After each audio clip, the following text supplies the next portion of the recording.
Hello, and welcome back to the Summoner's Guide to Final Fantasy XIV. Back from Gen Con, getting one more dungeon in before the next patch comes out. Today we're going to be running Cutter's Cry. This is another optional dungeon. It's a level 38 dungeon that sinks to level 40. I generally recommend waiting to do this dungeon until you have advanced your free company to the point where you get the second rank of Grand Company hunting logs. Because some of the hunting log entries are in this dungeon, so it's kind of good to get those knocked out.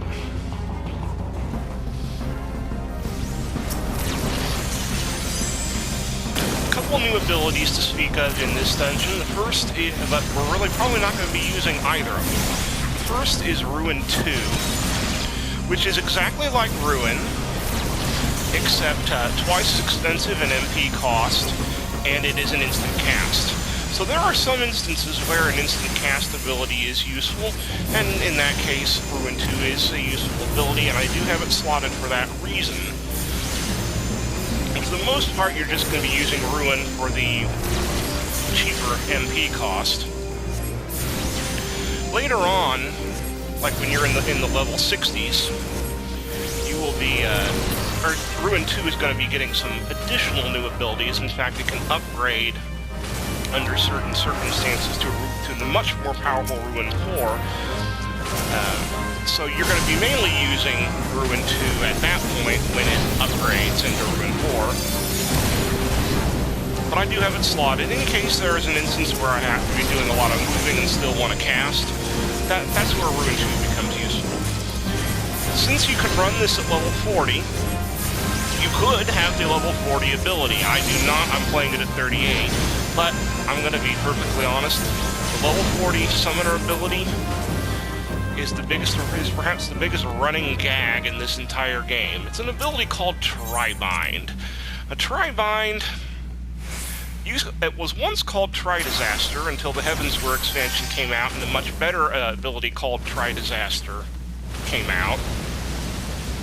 Oh, by the way, when you're in this area, don't stand on those little sand chutes. When they erupt, they will hurt you.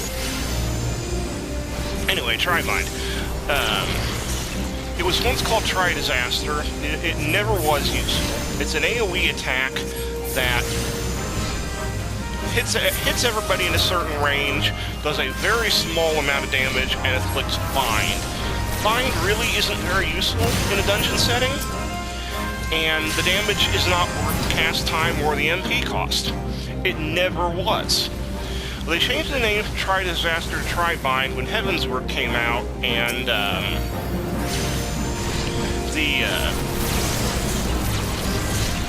they introduced a much better ability that they called Tri-Disaster, so they renamed Tri-Disaster to Tribind. Didn't make it any more powerful. When Stormblood came out, the promise was that they were going to get rid of a lot of useless abilities and streamline the combat system more.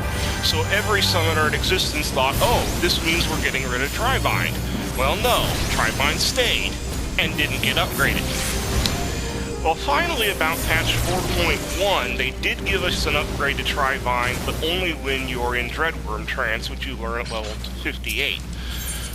So, long story short, Tribind is completely useless until you're at level 58 and have Dreadworm Trance. So, even if I had it, I wouldn't be slotting it, because it is a useless ability until you are under the influence of Dreadworm Trance.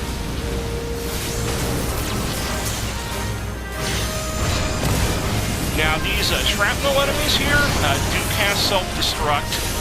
It will probably one-shot you if it hits, so don't be in the blast radius.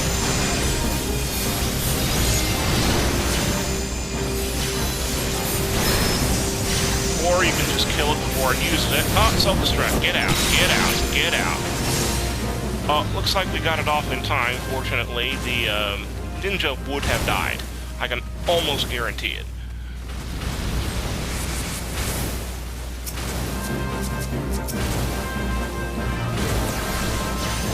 Alright, this time we got 2 shrapnel and a basilisk.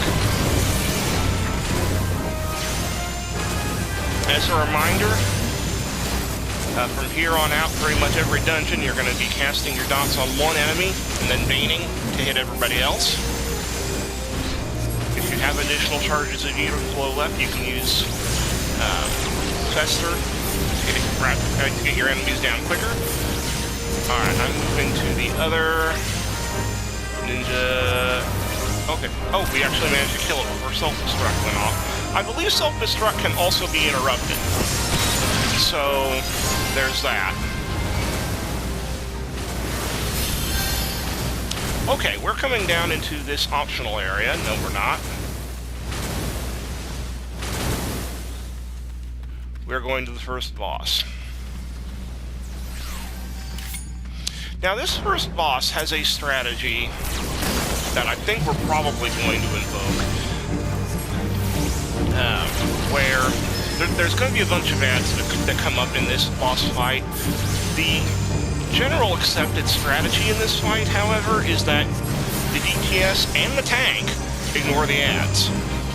The ads will go after, well, because everybody else is ignoring the ads, they're going to be picked up by the healer. The healer will then just basically run them around the room, casting any instant cast healing abilities and any kind of regen that they can on the tank until the boss dies, which, if the DPS are focusing on the boss,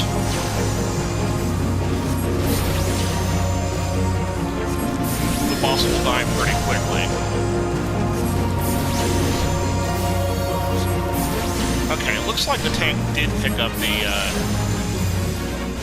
that particular ad, which we could probably still beat it.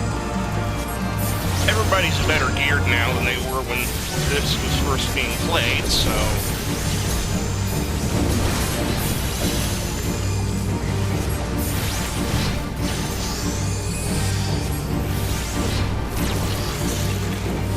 Alright, I'll use Radiant Shield, because it doesn't look like we're doing a burn strat on this.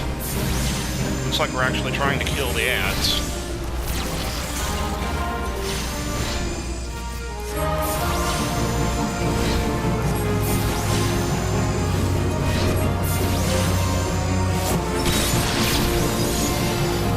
That's alright. If they don't know the strategy, they don't know the strategy, and you just adjust accordingly. But just know that sometimes when you fight this boss, you're going to be doing a burn strat. You're going to be fighting the boss entirely, ignoring the ads, let the healer kite them around the room. These shifting sand portals, I'm sure you've already seen while I was talking about other things. You simply click on them to enter into the next chamber. Now, did I kill enough? No, see, I think you have to go into some of the optional rooms to kill 3 sand bats in this dungeon. So very often you'll actually end up having to play this dungeon twice to complete the, or to complete your hunting log objective. Which is fine, extra experience to be had. The other 2, at least if you're playing Immortal Flames, are going to be the Sabotenders. You only need to kill 2, which is easy enough. And that first boss, which we already killed.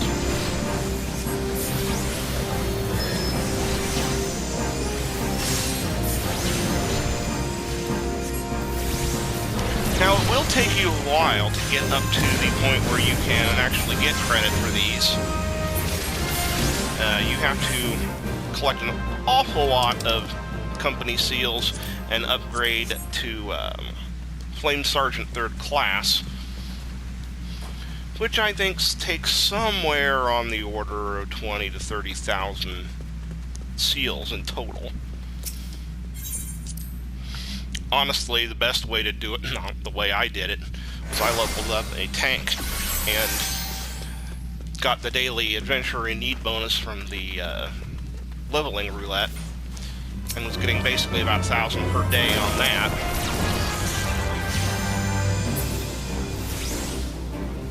But as I said before, if you're going to play tank, you get a lot better queues.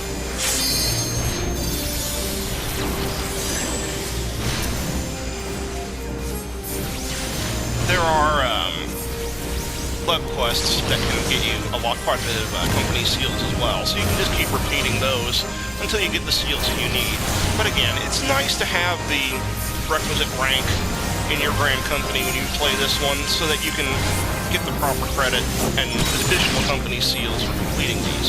Completing the Immortal Flame or the Grand Company hunting logs are important to advancing your Grand Company rank. And that's the way it generally works with the seals. Early on, you crave seals. You do everything you can to get seals. Once you completely maxed out your rank, and you'll find that you don't have anything to spend seals on anymore, and then you're basically trying to contrive things to spend seals on. Ventures are always good for your retainers.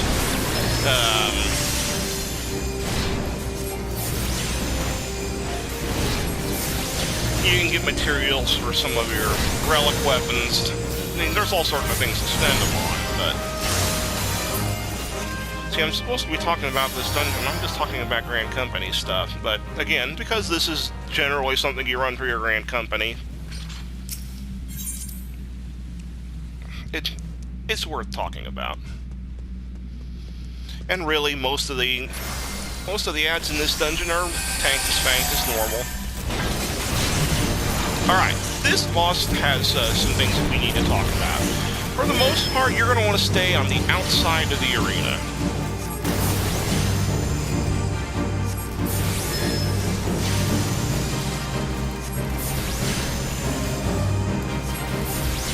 And every so often, he is going to jump underground. Okay, he's going to also occasionally hit you with that sand cyclone attack. Now, we have a scholar in the party who put up galvanize. Yeah, stay away from that when that happens. And fortunately, because it didn't do any damage to me, it did not affect me with sludge. Sludge is a damage over time ability, a dot. There it is. That hits pretty hard and will kill you if left unattended. So hopefully the healers are paying attention and not letting that happen. This healer is paying attention and not letting that happen.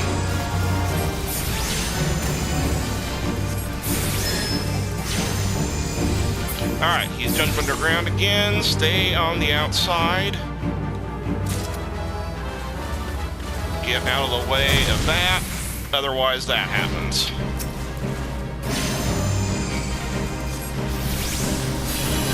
Yeah, that was me having a very bad camera angle and not getting out of that in time. Again, I make no claim to be a perfect player of this.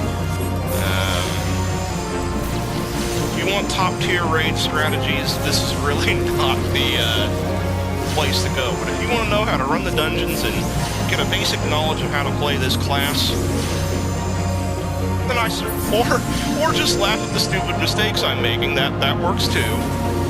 Okay, now he's popping up in random places, kind of like a whack-a-mole game. Oh, I'm glad I lived through that. I got really unlucky there. Now, occasionally, I haven't seen him do it this time, but he'll do what is kind of like a quicksand cyclone based out of the center of the room. And this is why you're staying on the outside, because if he does that, it does damage basically based on your proximity from the center. So you want to be on the outside to take the least amount of damage. But he didn't actually do it that time. I'll roll on that, and I'll roll on that. I probably will not be equipping the linen cowl. I don't like cowl items as a general rule because it equips to both the chest and the head, and it prevents you from using a better chest or head item that you get later on.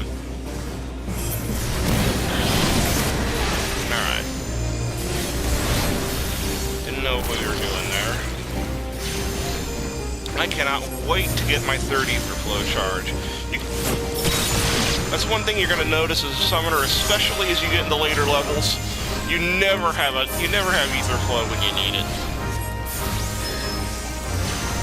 In fact, if you're running into a situation where you know you're going to need it, you might as well save a charge.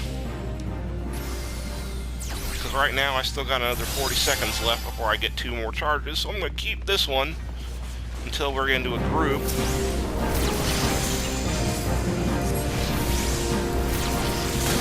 Alright, we've only got 1. It doesn't look like the tank's going to pick up any more, so I'll go ahead and use my charge to get to Tester.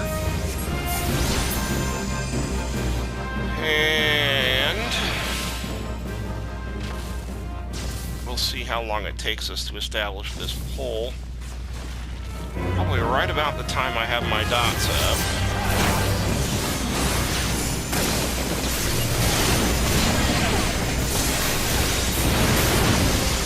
1, go.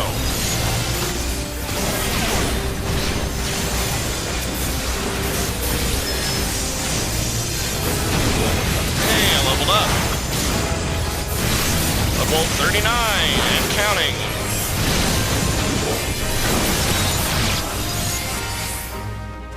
Alright. This area is kind of a maze, and if you're a tank that hasn't really run the maze before, you could possibly get lost here. I know I did. Alright, well, I don't have Bane up yet, so I'm going to go ahead and individually cast my dots.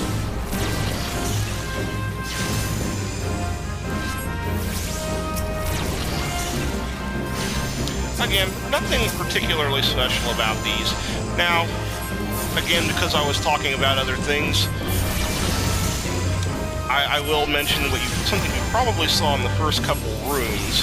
When you kill the ants that exist in the first couple rooms, immediately a bunch of those ants will appear on the outside and make a beeline, usually toward the tank. If you're tanking this, you just gotta know those things are gonna pop up and gather them up. Fortunately, they're all fairly weak and very easy to kill, so it's nice to have. Also nice if you're playing Summoner to have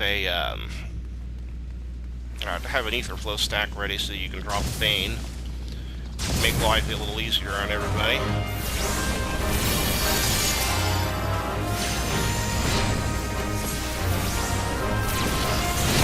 Again, talking about so many other things, I'm missing certain mechanics in this dungeon, but again, the trash pulls in most dungeons are fairly straightforward. You should be able to figure out what's going on easily enough, especially once you've gotten this far in the game. Alright, this is our last pull before the boss. And this boss is a little more interesting, so we're going to explain mechanics as they come on this one.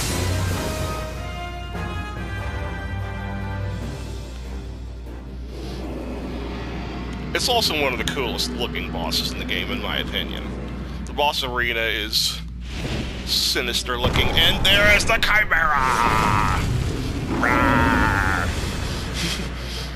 Okay, now this guy's got all sorts of crazy attacks, and you just have to be able to react to them.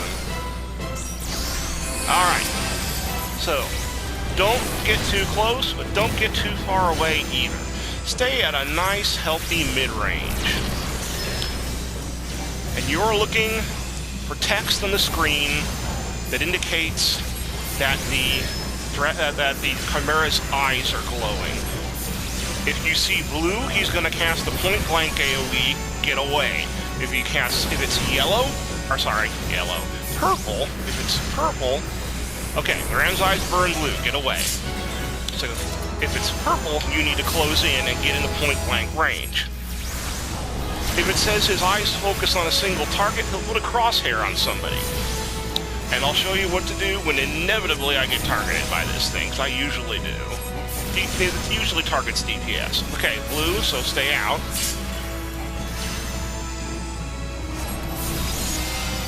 Now, I noticed that if there's more melee, it tends to target inside more. If there's more range, it tends to target outside more. This is a pretty balanced party. Oh, Violet, so move in.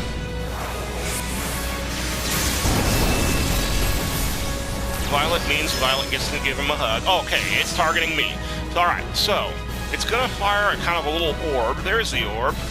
And the orb's going to track me, so I need to get out of the way. Okay, it burns violet. I'm far enough away, this thing isn't going to hit me, so I'll just stay up here. You don't want to get hit by that, because it hurts you pretty bad and also inflicts, I think, paralysis on you. Alright, this focuses on a single target. It's not targeting me this time. It's going after the, I almost didn't react to that one. That time it was going after the healer, and it hit the healer. I mean, if you saw the healer's health bar there, you'll note it hurt pretty bad. Blue, so stay out. Now's a good time to note that, fortunately for these AoE attacks from the boss, you don't really have to worry about what your pet's doing. AoE attacks generally don't affect the pet. Oh, I'm gonna stay out.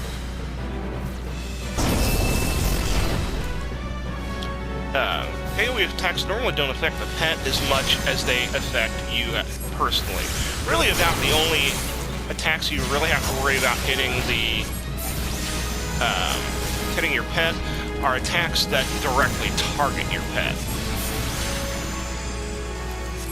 So most of the time you can almost take for granted that your pet's not going to die. Now, do keep an eye on your pet just in case. Like if he's standing in a big AoE field like he is right now, you might want to drop that.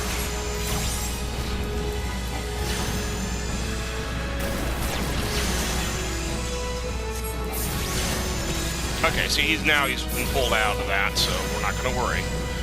I was considering repositioning him, but it's kind of a pain to do, so...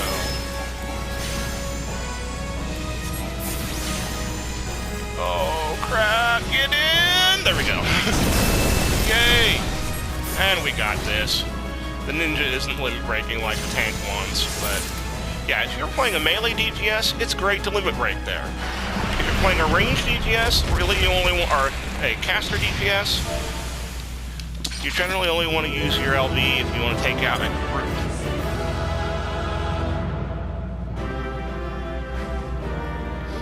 Alright, so that was Cutter's Cry.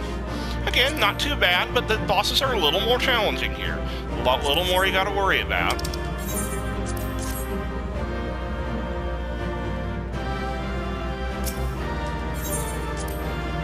Hey, I got 2 commendations out of that. Okay, so that's Cutter's Cry. As I hinted at in my last video, which I just now posted after Gen Con weekend was over, as I alluded to in that video, it may be a while before I come back and do another one of these, simply because patch 4.36 is coming out tomorrow.